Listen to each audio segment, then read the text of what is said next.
નમસ્કાર દર્શક મિત્રો, આપ નિહાળી રહ્યા છો એસ લાઈવ ન્યૂઝ બુલેટિન. જોઈએ આજના મુખ્ય સમાચાર. તાજેતરમાં ગુજરાત વુમન આર્ટી એસોસિએશન દ્વારા વિશ્વકોશ લલિત કલા કેન્દ્ર ખાતે હંસા પટેલ અને નૈના મેવાડા આયોજિત ગણેશજીના પેઇન્ટિંગ પર પ્રદર્શન યોજાયું, જેમાં 27 જેટલા મહિલા ચિત્રકારોના ગણેશ વિષય પર આધારિત સુંદર પેઇન્ટિંગો પ્રદર્શિત કરાયા હતા. આ પ્રદર્શન નિહાળવા મોટી સંખ્યામાં કલા ચાહકો ઉપસ્થિત રહ્યા હતા. હું હંસા પટેલ એક ચિત્રકાર છું. આજે ગુજરાત વિશ્વકોશ ટ્રસ્ટમાં અમારે 25 બહેનોનું અહીંયા ગણપતિનું એક્ઝિબિશનનું ઓપનિંગ થઈ છે. આ ગેલેરીમાં ફર્સ્ટ અમારું એક્ઝિબિશન છે. અમે એક Gujarat visual woman artist association ચલાવી છે. અત્યારે અમારી સાથે 350 બહેનો જોડાયેલી છે. એમાંથી આ સ્મોલ ગેલેરી, નાની ગેલેરી છે, એમાં 25 બહેનોના પેઇન્ટિંગ મૂકી આજે 4 જૂન 2026ના રોજ અહીંયા એક્ઝિબિશન ઓપનિંગ કર્યું છે. એ બહેનોએ ગણપતિ પર સારા એવા પેઇન્ટિંગ બનાવ્યા છે. આજે આ પેઇન્ટિંગનું એક્ઝિબિશન જોવા આપ સૌ પધારશો.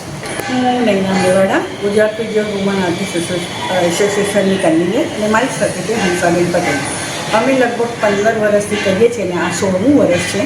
અને 16મા વર્ષમાં અમારે અચાનક જ આ એક પ્રદર્શન ઊભું કરવું પડ્યું, કારણ કે ગણપતિનું તો અમારે સપ્ટેમ્બરમાં છે આ વખતે, પણ આ વિશ્વકોશ આર્ટ ગેલેરી કલાવિધિ લલિત કલાના નામથી જે અહીંયા શરૂ થઈ છે, એમાં સૌથી પહેલું જે ગણપતિનું થયું એ પછી અમને બ્રજભાઈ મિસ્ત્રીનો ફોન આવ્યો કે તમે પણ અહીંયા કરી નાખો, તમારી પાસે ગણપતિ છે.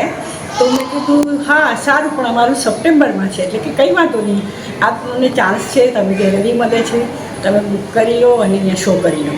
તો મારો આ ગણપતિનો શો 4 થી 9મી તારીખ સુધી છે, તો આપ અવશ્ય જોવા પધારશો. Thank you. ગણેશજીનું એક્ઝિબિશન જે મહિલાઓનું છે આજે એ ખૂબ જોવાલાયક છે, કારણ કે ખાસ કરીને એમાં એક સાધનાનો ભાવ અને કલાનો ભાવ બંનેનું સંમિશ્રણ થાય છે. અને એના કારણે જુદા જુદા આયામો અને જુદા જુદા વ્યક્તિત્વનું એક વિચાર ભાવના જે નીકળે છે, એમાંથી આપણને ઘણું જાણવાનું મળે છે. એમ કે મીડિયમ તો જુદા છે.